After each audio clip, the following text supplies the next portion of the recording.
हाँ भाई, second year. जरा ध्यान दीजिएगा। हम बात कर रहे थे इसमें किसकी, यहाँ पर ये दंश कोशिका है नेमेटोसिस्ट की, ठीक है। तो नेमेटोसिस्ट का जो डेवलपमेंट है, जो विकास है, वो कहाँ से होगा?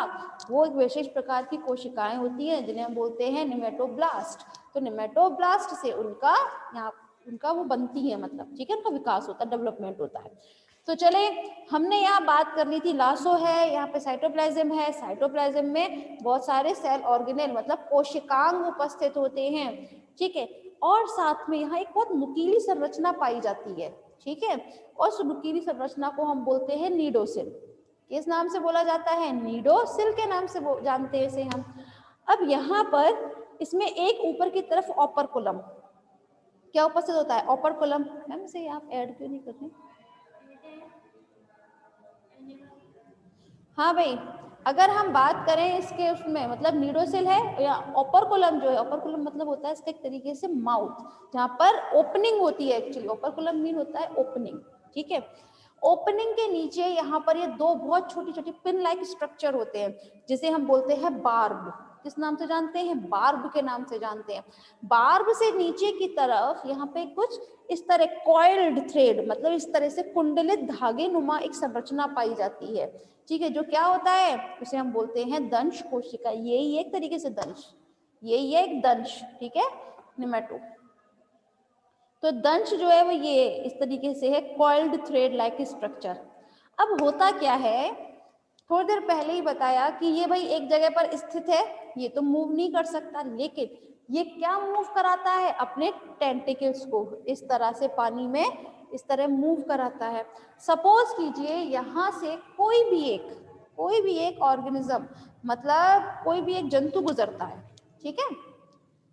यहाँ से कोई भी एक जंतु गुजरता है और जंतु के गुजरते ही इसका जो नीडोसिल है, ये नीडोसिल वाला पार्ट जो है, गलती से भी ऐसे इस तरह जो वो इस तरह लहरा रहा था टेंटिकल्स को, तो गलती से भी अगर ये नीडोसिल वाला पार्ट उससे टच हो जाता है उस एनिमल से, ठीक है, एनिमल से टच होते ही ये जो लासो है, ठीक है, इस लासो को एक प्रकार का उत्प्रेरक मिलता है, मतलब एक स्टिमुलस मिलता है कि देखो यहाँ से कोई एक एनिमल गुजर रहा है, ठीक है। मतलब फिर से एक बात बता देती हूँ, ये नीडोसिल जो है, ठीक है, नुकीली संरचना है, ये यहाँ से कोई भी एक एनिमल गुजरता है, अगर किसी भी प्रकार से गलती से ही सही ये नीडोसिल उससे टकरा जाएगा तो उससे क्या होगा?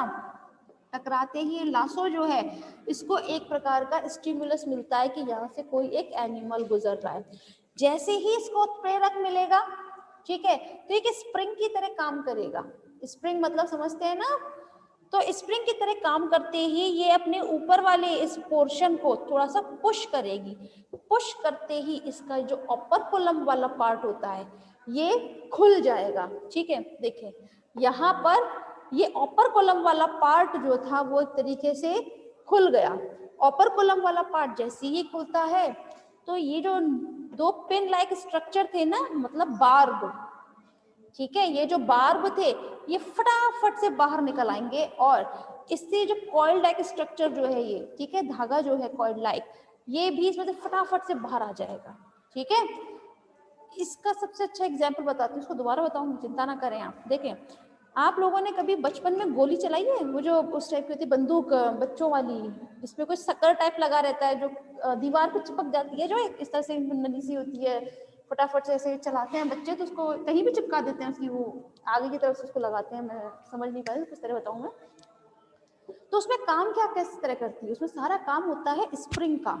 जैसे ही आप उसको ट्रिगर दबाते हैं ना बंदूक का, तो ट्रिगर दबाते ही उसमें जो स्प्रिंग होती है उसको एक प्रकार से स्टिमुलस मिलता है, और वो जैसे ही स्प्रिंग ऊपर की तरफ जाएगी तो जो उसमें जो वो रहती है, मतलब सर ट्यूब लाइक स्ट्रक्चर आप बोल सकते हैं, उसकी गोली आप बोलिए बंदूक की, वो फटाफट से उसमें से निकल जाती है बंदूक में से बाहर। यही होता है ना। सिमिलरली मतलब इसी प्रकार से दंश कोशिका का भी काम यही होता है। जैसे ही नीडोसिल से कोई भी एनिमल टकराएगा तो टकराते ही क्या होता है, ये जो लासो है कि स्प्रिंग की तरह काम करेगी, ये इसके ऊपर वाले पोर्शन को थोड़ा सा पुश करेगी।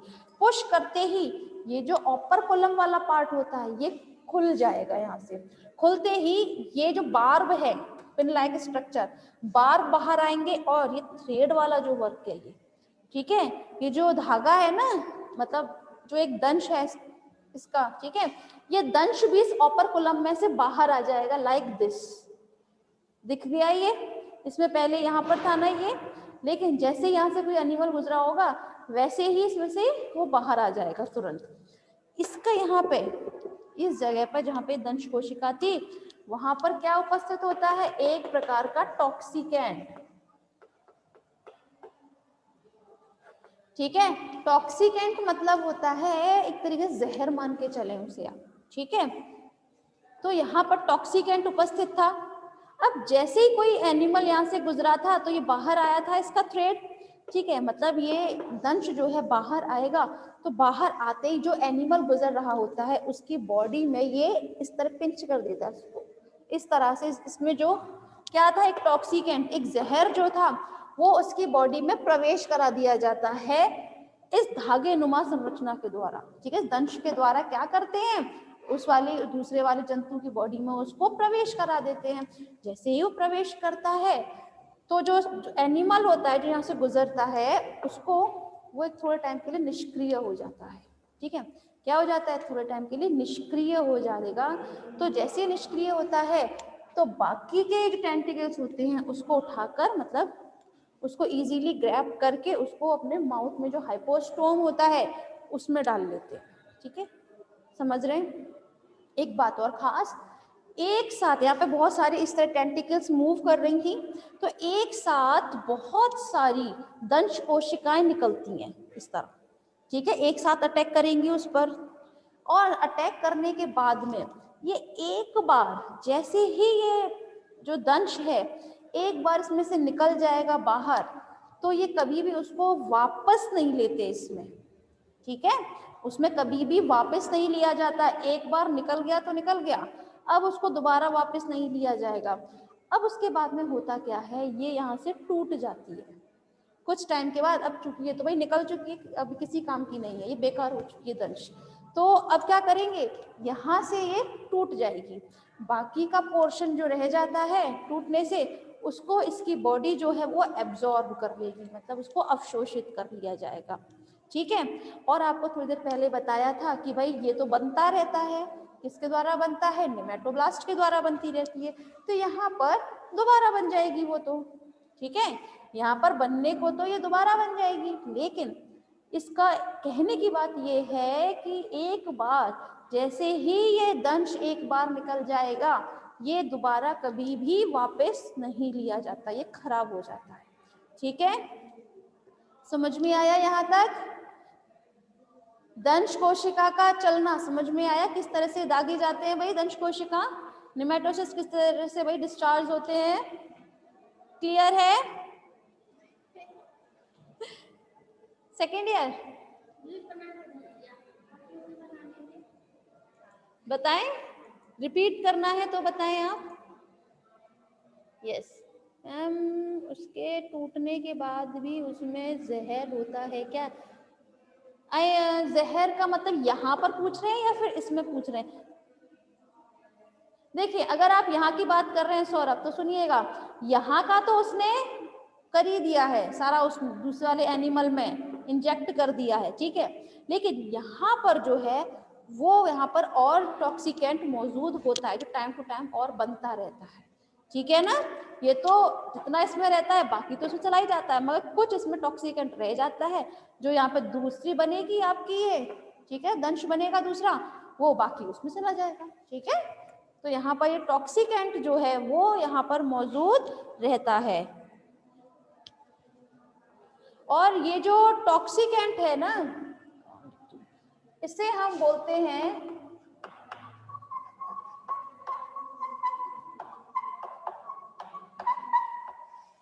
हिप्नोटॉक्सिन। क्या बोला जाता है? हिप्नोटॉक्सिन। जैसे अभी बताया था ना, ये एक तरीके टॉक्सिकेंट है, मतलब एक जहर है। टॉक्सिन माने क्या होता है? जहर होता है, विष, ठीक है। तो उसको हम नाम क्या होता है? हिप्नोटॉक्सिन, ठीक। तो अब आप बताएं मुझे, रिपीट करना है क्या? मैम प्लीज आप मेरा वो निकाल दीजिए थोड़ी देर। Okay ma'am.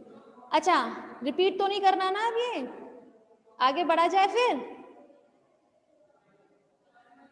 बताओ क्या खाओगे? हाँ भाई, तो चलें फिर।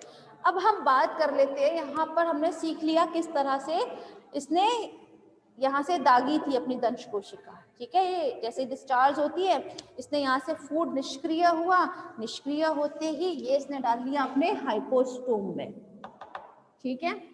हाइपोस्टोम में एक विशेष प्रकार की गति होती है जिसे बोला जाता है पेरिस्टेटलिक गति। अभी बताती हूँ, एक सेकंड।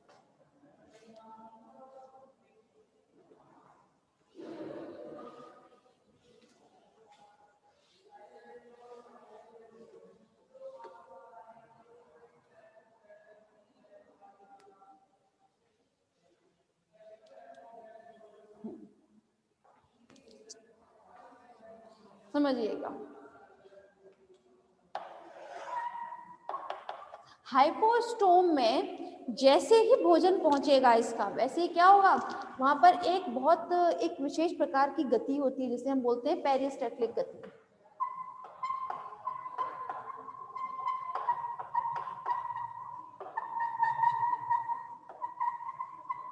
ठीक है।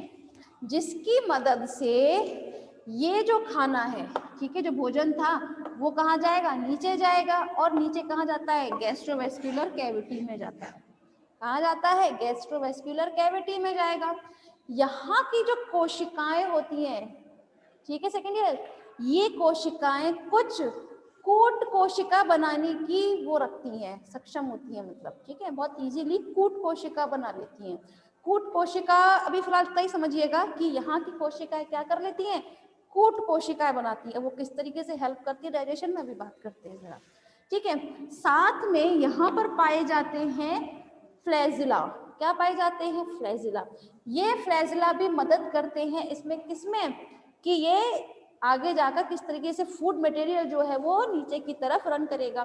तो अब समझने की कोशिश कीजिएगा, यहाँ हाइपोस्टोम यहाँ पर आया था, ये गैस्ट्रोवेस्कुलर कैविटी में। गैस्ट्रोवेस्कुलर कैविटी में आते ही ओवेलिया में दो प्रकार का पाचन होता है। डाइजेशन की अगर हम बात करें तो दो प्रकार का डाइजेशन देखने को मिलेगा। फर्स्ट इज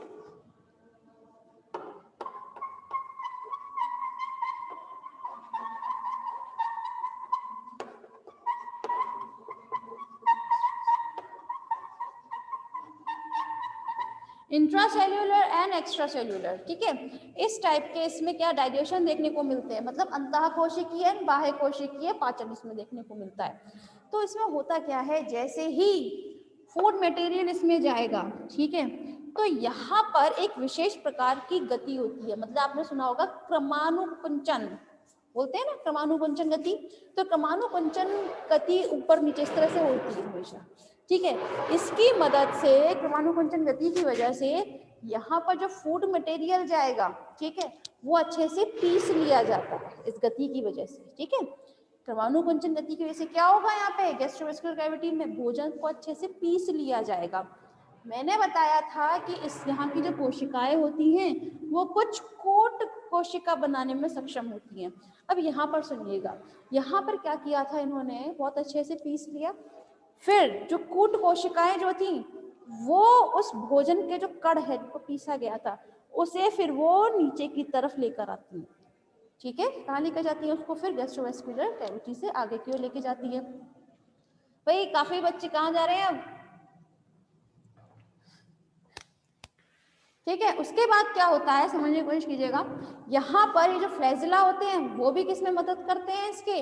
वो मदद करते हैं इसमें, ये जो पीसा गया था खाना उसको अच्छे से क्या करते हैं, ये उसको भी आगे की तरफ मूव कराते हैं। मैंने थोड़ी देर पहले बताया था ये संघ सीलेंट्रेटा में आते हैं, इसमें आते हैं संघ सीलेंट्रेटा में। मैम बहुत लास्ट में नहीं लिया आपने अटेंडेंस, बच्चे 8 बच्चे से ज्यादा थे, देखे थे मैंने, हैं? ठीक है, उसके बाद नहीं, फिर भी 7 बच्चे आ गए थे मैम, अभी मैंने देखा था, मैंने बोला सब जाने लग रहे हैं धीरे धीरे। हाँ भाई, गैस्ट्रोवेस्कुलर कैविटी की अगर हम बात करें तो सीलेंट्रेटा में ऐसे एनिमल्स आते हैं, एक्चुअली आप लोगों को बताया गया होगा फर्स्ट ईयर में। सीलेंट्रेटा का मतलब होता है, सीलेंट्रेटा में आने वाले जो एनिमल्स होते हैं उनमें सिर्फ एक ही कैविटी प्रेजेंट होती है, उस पूरे एनिमल में सिर्फ एक ही कैविटी प्रेजेंट रहती है, जिसे हम बोलते हैं गैस्ट्रोवेस्कुलर कैविटी। ठीक है, उसमें और कोई दूसरी कैविटी आपको देखने को मिलेगी ही नहीं। तो उसमें होता क्या है, जैसे ही भोजन आराम से पच, यहाँ पर क्या होता है, गैस्ट्रोवेस्कुलर कैविटी से होता हुआ नीचे की तरफ जाएगा, वहां पर जो और आपके बहुत ज़ाइमोसिन सेल्स होती हैं, कहाँ लिख दूं,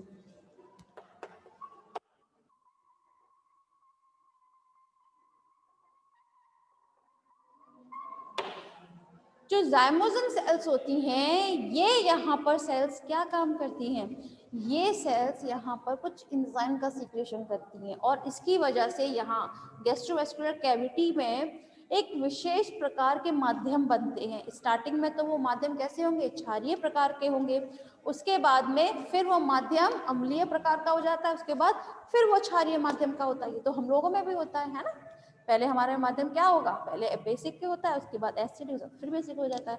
तो इस प्रकार से इसमें भी क्या माध्यम जो है वो बदलता रहता है।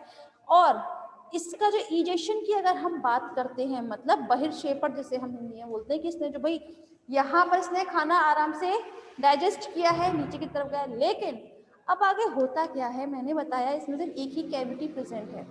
ठीक है, तो इसमें बाहर निकालने के लिए कोई दूसरा कोई भी रास्ता नहीं होता जहां से वो अपना एक्सक्रीशन कर सके। तो एक्सक्रीशन करने के लिए इस पर सिर्फ एक ही चीज उपस्थित होती है, वो होता है उसका मुख। ये जो अनडाइजेस्टेड फूड, मतलब जो अपचित भोजन है, वो अपने मुख के द्वारा ही बाहर निकालता है। क्लियर? सेकेंड ईयर समझ में आ रहा है बेटा?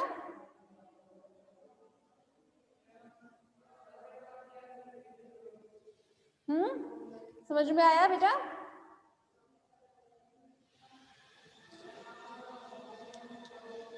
ठीक है, तो यहाँ बात रही न्यूट्रिशन के बारे में, किसमें न्यूट्रिशन, ओबेलिया का। ठीक है, तो चले फिर, कोई डाउट है तो पूछिए।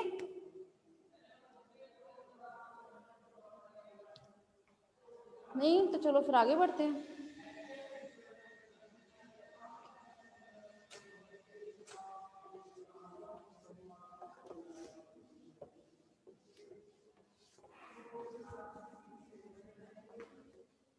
यहाँ कंप्लीट होता है आपका ओबेलिया में पोषण। ये क्या है, ह्यूमन में भी कोई बीमारी होती है क्या, इसी कौन सी बीमारी, इजेशन नहीं,